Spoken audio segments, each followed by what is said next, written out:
Masechet Nazir, traité Nazir, Daf Kaf Dalet, feuille numéro 24, deuxième ligne, Matnitin Mishnah. Aïcha Shenadra Ben Nazir, une femme qui a fait un vœu d'abstinence, puis Frichet Behamta, et elle a désigné son animal pour sacrifice de l'abstinence, Vachakar Hefar La Ba'ala. Et ensuite le mari a annulé son vœu. Im Shelo Aïta Behema, si l'animal était à lui, Tetse Beteriba Eder, l'animal n'est pas sanctifié, pourra sortir et aller paître avec le troupeau. Vim Shela Aïta Behema, et si l'animal était à elle, Ahatat Tamut, étant donné qu'on ne peut pas l'offrir, puisqu'elle n'est plus abstème, alors si c'était désigné pour expiatoire, on le laissera mourir. Verola, Tikarev Rola, si c'était désigné pour l'Holocauste, ce sera offert en holocauste volontaire. Shlamim, si c'était désigné pour le pacificatoire, Tikarev Shlamim, on l'offrira en pacificatoire volontaire. Venez Khalil le Yom Echad, mais sera mangé en un jour et une nuit, comme le pacificatoire de l'abstème. Venan Tornim Lechem, il n'a pas besoin d'être accompagné de pain, puisque elle n'est pas abstème. Ayula Ma'ot Setumin, si elle avait de l'argent qui avait été désigné pour ses sacrifices, mais non encore défini pour quel sacrifice, Iplulindava seront utilisés pour les sacrifices volontaires du temple. Maot Meforashim, si c'était de l'argent qui avait été désigné pour les différents sacrifices, l'argent qui était désigné pour le sacrifice expiatoire ira à la mer morte, puisqu'il ne pourra pas être utilisé du tout. L'onénin, on ne peut pas l'utiliser, mais si quelqu'un l'utilise pour son profit, il n'est pas passible de la sanction, puisque de toute façon, ce n'était pas utilisable pour le temple. Demain, Ola, si c'était de l'argent pour l'Holocauste, il y a vu Ola, avec cet argent, on achètera un Holocauste volontaire. Ou Mo'alin Bahen, si quelqu'un l'utilise pour son profit, il est passible de la sanction.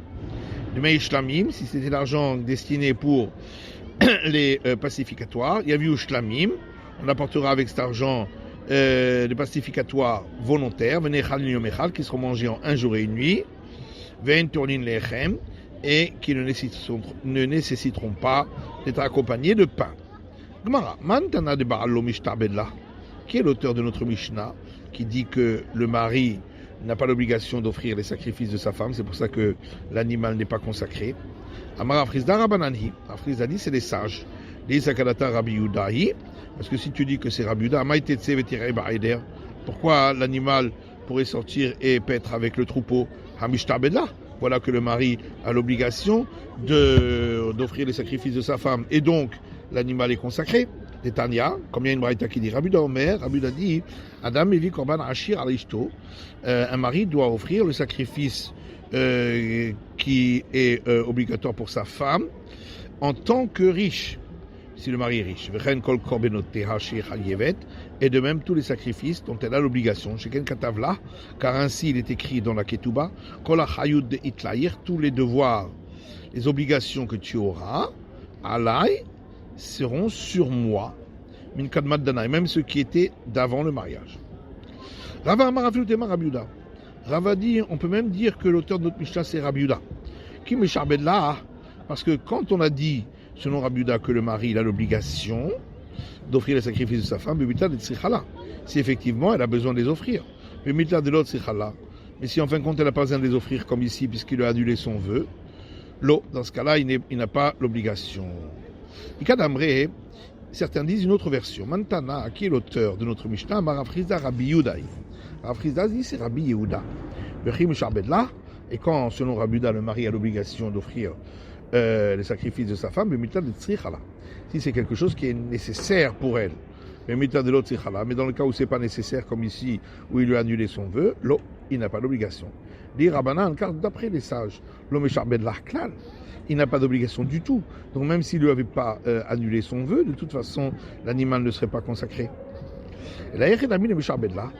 Et dans quel cas le mari, il aurait eu l'obligation d'offrir les sacrifices de sa femme, selon les sages, dans le cas où il lui aurait fait acquérir un animal pour les sacrifices, dans le cas où elle en a besoin.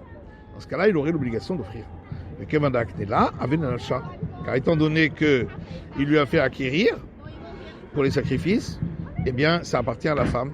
Et donc c'est consacré. Rava Amarafil ou Temarabanan. Rava dit, l'auteur de notre Mishnah peut même être les sages. Qui makne l'anami, même s'il lui a fait acquérir des animaux pour ses sacrifices, mais mita de tzichala. Seulement si effectivement il en aura besoin. Mais mita de l'autre tzichala, dans le cas où il n'en aura pas besoin, comme ici où il lui a annulé son vœu, l'eau maknela, il ne l'a pas fait acquérir, c'est pourquoi l'animal n'est pas consacré. Imshela ita behemta, chatat tamud ve'ola tikarev. On a dit dans la Mishnah que si l'animal lui appartenait à elle, alors si c'était désigné en sacrifice expiatoire, on le laissera mourir. Et si c'était désigné en holocauste, ça sera offert comme holocauste volontaire. Ha-hi manala. Maintenant, d'où est-ce qu'elle avait de l'argent pour offrir des animaux à elle pour ses sacrifices? Ha-amarta. Pourtant, nous avons pour principe, Mashikantaisha kanarbarla, que ce qu'une femme acquiert appartient au mari. Amara papa, Shekam tsata, me'aisata. Papa dit, c'est de l'argent qu'elle a économisé de ce que le mari lui a donné pour sa nourriture, pour sa pâte. Et avec cet argent-là, elle a acheté l'animal. Ibaritema, ou si tu veux, je peux donner une autre réponse. D'Aknena Acher, qu'une autre personne lui a fait acquérir de l'argent ou un animal. Et il lui a dit, je te le fais acquérir à condition que ton mari n'y ait aucun droit. On a dit que si c'était désigné pour l'Holocauste, on l'offrira en Holocauste. Et si c'était désigné pour le pacificatoire, ce sera offert en pacificatoire, mais mangé en un jour seulement. Amarle Shmuel Avoua Bar Ihi.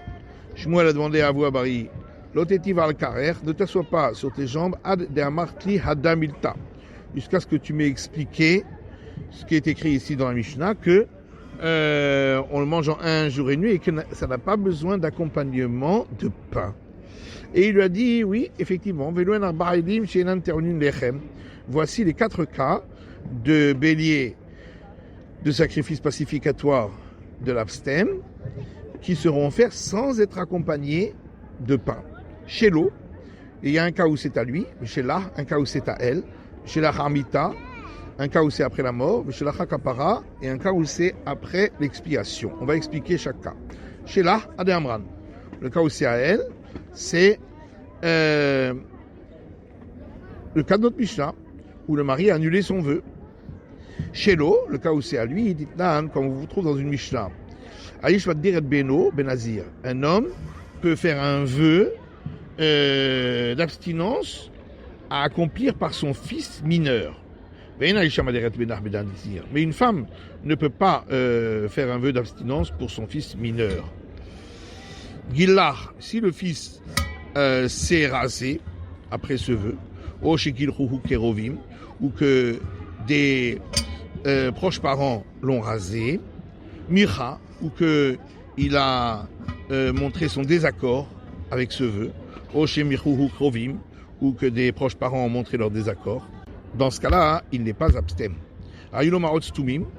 Si le père avait consacré de l'argent pour les sacrifices de ce vœu d'abstème et que l'argent n'avait pas été défini pour quel sacrifice, tout l'argent ira pour les sacrifices volontaires du temple. Maod Meforashim, si c'était de l'argent qui avait été désigné pour chacun des sacrifices, l'argent destiné pour expiatoire ira à la mer morte, puisqu'on n'a pas le droit d'utiliser. L'argent destiné pour l'Holocauste, avec ça on offrira un Holocauste. Et si quelqu'un utilise cet argent à son profit, il est passible de la sanction.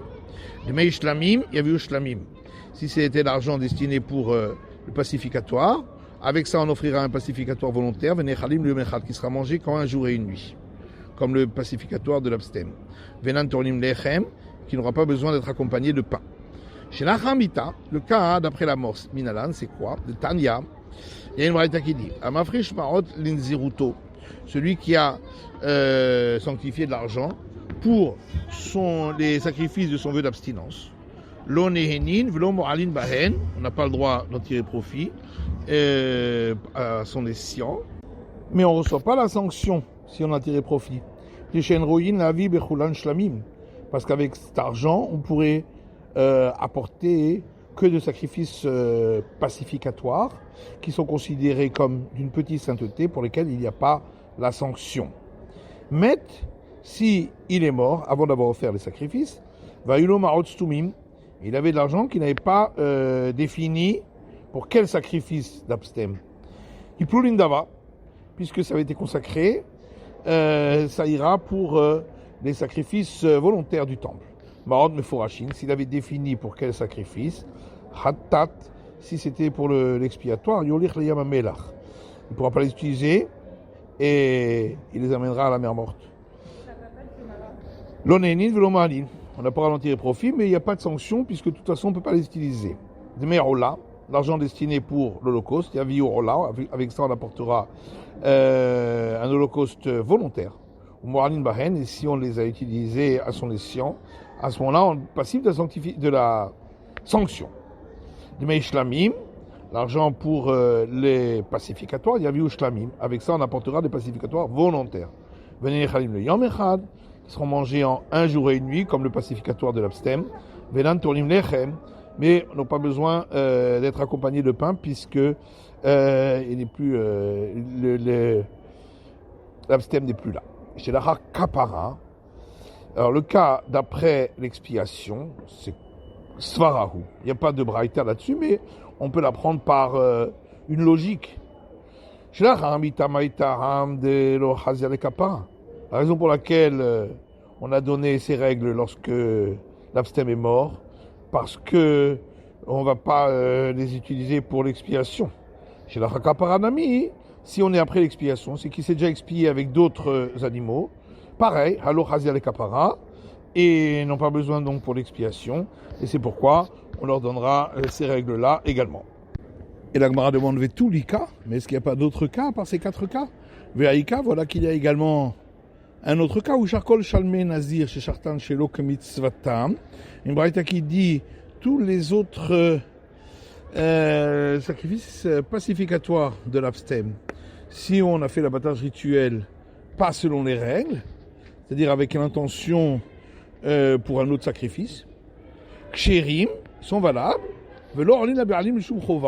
mais le propriétaire ne s'est pas acquitté de son devoir.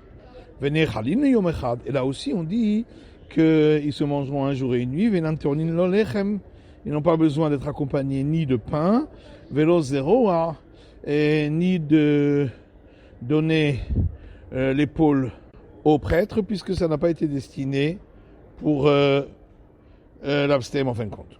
Et là, Gemara répond que mitzvatan kahashiv, chez lo que mitzvatan lo kahashiv. On a parlé dans les 4 cas uniquement, dans le cas où tout a eu lieu selon les règles, et pas du cas où cela n'a pas eu lieu selon les règles. C'est la fin de l'étude du Daf Kav Dalet de la feuille numéro 24.